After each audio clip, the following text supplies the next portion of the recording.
Welcome.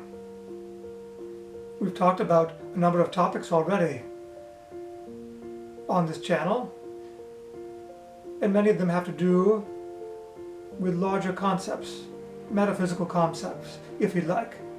But we also recognize we're in the midst of turbulent times. We've touched on this, but many of you are wondering about more practical things that you can do to offset the heavy energy that's around you in the earth right now. Now, we don't mean to create contradictions. We've told you in other clips that you shouldn't get sucked into the news and the events of the day. That very often it's a distraction. Very often it's energy that has nothing to do with you. And that is quite true. But that doesn't mean that you do nothing. We've also said you're not here to be a monk. You're here to interact with the material world, but at the same time live a multi-dimensional life, expressing a new sort of energy. But there are things you can do in this turbulent time. There are ways you can help that are perfectly aligned with your mission. The mission to become a more spiritually evolved being who creates light, with a battery of light to help your planet and the inhabitants who live upon it. So as the turbulence comes, as you worry and fret about particular things, or if you're just simply feeling all the energy in the air, the energy in your field, your personal body energy field, and recognizing that there is this turbulence around you, you would be best served by holding on to the images of what you would like Earth to be. It sounds like such a simple exercise, but it's a powerful one.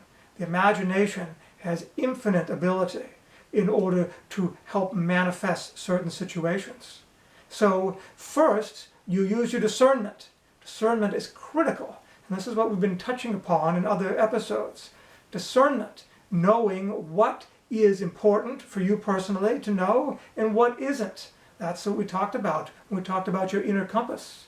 So when you know if something's important for you to investigate, to add energy to know about, to interact with, then you have gotten the green light, if you'd like, from your inner self to engage with whatever it is that you're wondering about. Let's say you're wondering about what's going to happen to your country or to your planet in the future. How are the politics of the day going to play out? If you truly feel that you have something energetically to add to that, or if you simply just want to add good energy in general, and you want to focus on that knowing that so many people are in turmoil and feeling low about this question, then not only do you feel energy, high vibrational energy, and not only do you imagine it's being sent out, and literally sending it out, but you can hold the images of what you wish for this reality to manifest into. Hold the images of the perfect union of peoples, how people would ideally be interacting in your society, on your planet. What kind of interactions would they have? How would they treat each other? What kind of politicians, what kind of government mechanisms would be in place to bring out the best in everyone and create the kind of society that everyone would feel uplifted by? Holding that image like a daydream in your mind for great swaths of the day is extremely powerful.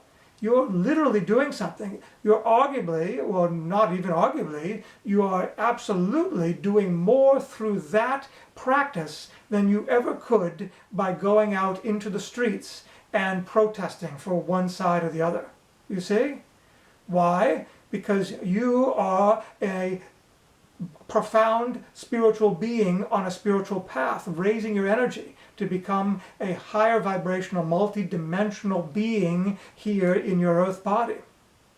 As you come to understand the power of your energy, the relationship of your energy to the greater reality of this world, then you will know, and you will come to know, that by sending out your energy, consciously sending it out, you are having a great ripple effect on the energetic undercurrent that creates all physical form. In other words, you're operating on the foundation, which is energy, rather than on the surface, which is the materiality of your world. You're going right into the depths of the program. You're tinkering with the software, with the computer program. So that is where your energy is best used, into the source, into the energy field itself. That is your greatest contribution. You can go off and address any number of singular issues in any form or fashion you wish, but it never will be effective as sending energy into the field when you are an advancing being, a spiritually evolving being.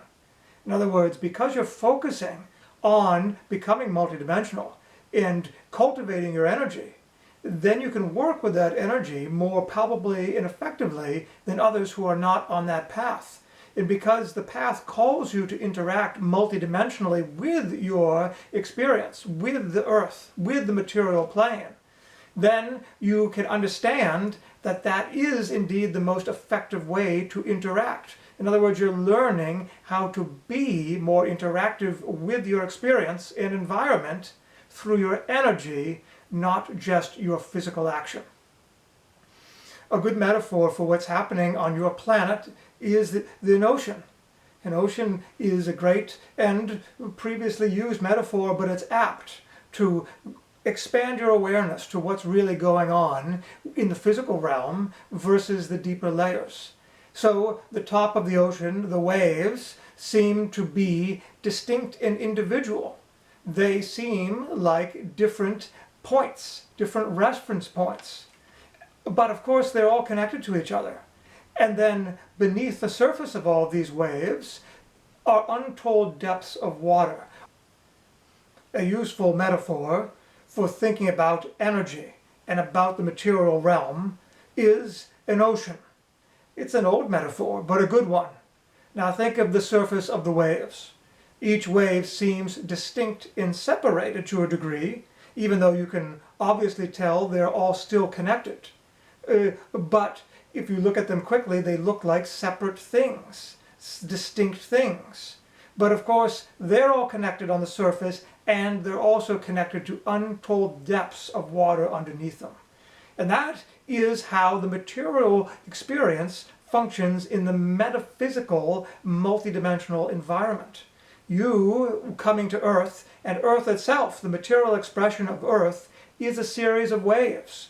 The different people on Earth, the different things that happen, the different species, the different geography even, all look like waves, like individual distinct things. But the reality is they are connected just as the ocean is.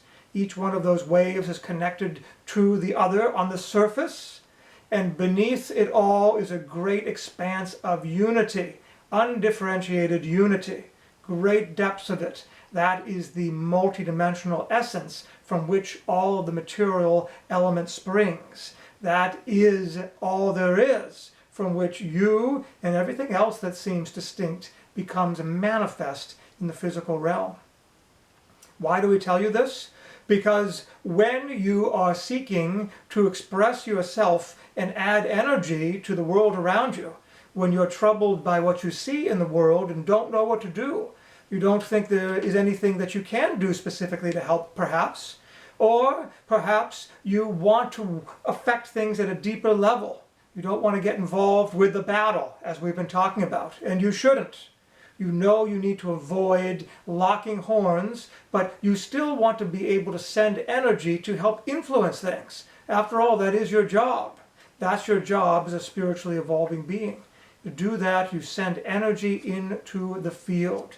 And because you're aware that everything comes from the field, everything has a unity in the field, this greater awareness of connectivity, when you imagine what you want to have happen in life, when you hold pictures in your imagination of peace, maybe peace for a specific situation, a specific relationship, or peace in general for a country or of the whole planet, and you hold on to that feeling, you feel it with great depth and texture, then you are adding energy directly into the field, into the architecture, into the program, and it can have great, great effect.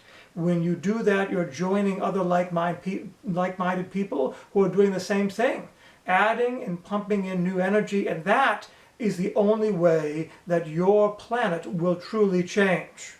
All of these ups and downs, all of this turbulence is only going to continue until people realize they have to change the way they express their energy. They have to come from a higher frequency. A small group of individuals can have a great effect, changing life for everybody for the positive, if they have a high vibration to contribute. And that's your job. That's where you must turn every time you're upset about specific things happening in your reality. Negative news stories, politics, what have you. Turn back to putting in energy into the field, to broadcasting it, to remembering that you're here to change everything through that way of interaction. You're never going to change this planet by addressing issue by issue by issue. It's too much triage. It's too much work in the trenches. It's too much operation room work.